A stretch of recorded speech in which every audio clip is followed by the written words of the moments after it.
እንደምን ሰነበታችሁ አድማጭ ተመልካቾቻችን። ይህ የጎሃ ጽባህ መርሃ ግብር ነው።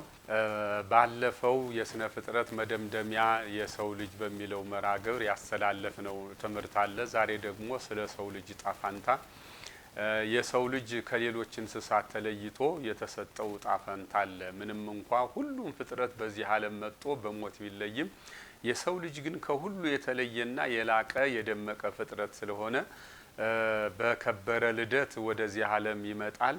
እንደገና በሞት ደግሞ ከዚህ ዓለም ይለያልና የሰው ልጅ በዚህ ዓለም የሚኖረው በልደትና በሞት መካከል ነው። ሳይወለድም አልነበረም። በሞት ከዚህ ዓለም ከተለየም በኋላ ደግሞ በዚህ ዓለም አይኖርም ማለት ነው።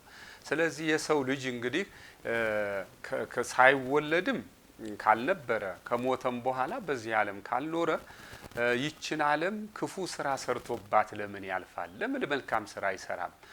ብዙዎቹ በዚች ዓለም ጥቂት ዘመናት በኖሩባት ዘመን የሰው ልጅ የሚጎዳ፣ የሰው ልጅ የሚያጨራርስ፣ የሰው ልጅ የሚበድል የሚመጣውም ትውልድ የበደል ውርስ እንዲሸከም አድርገው የሆኑ ሰዎች አሉ። ይሄ በእውነት ትልቅ ኃጢአት ነው። የኃጢአት ሁሉ ኃጢአት ነው። የበደል ሁሉ በደል ነው።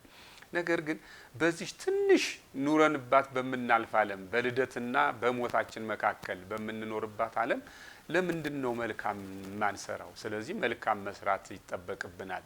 ለሚመጣው ለትውልዳችን የበደል ውርስ ሳይሆን ማውረስ ያለብን ሰው የሚዋጋበትን የጦርነት አውድማ ሳይሆን ትተን ማለፍ ያለብን ትውልዱ አንድ ሆኖ የሚኖርበት፣ ትውልዱ ተፋቅሮ የሚኖርበት፣ ትውልዱ ሰርቶ የሚኖርበት፣ ትውልዱ ገብቶ የሚወጣበት፣ ትውልዱ ሁሉ ወንድሜ ወንድሜ የሚበባልበት። ምክንያቱም የሰው ልጅ አጭር፣ ረጅም፣ ነጭ፣ ጠይም፣ ቢጫ፣ ቀይ፣ ጥቁር ሊሆን ይችላል።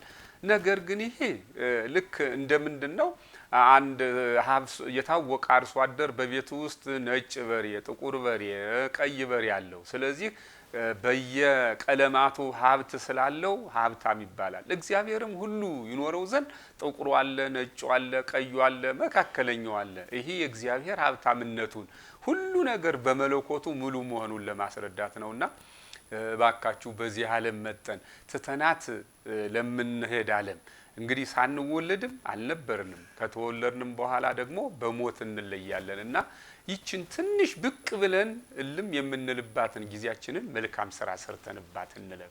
ባካችሁ ክፉ ነገር ከአይምሯችን ይውጣ።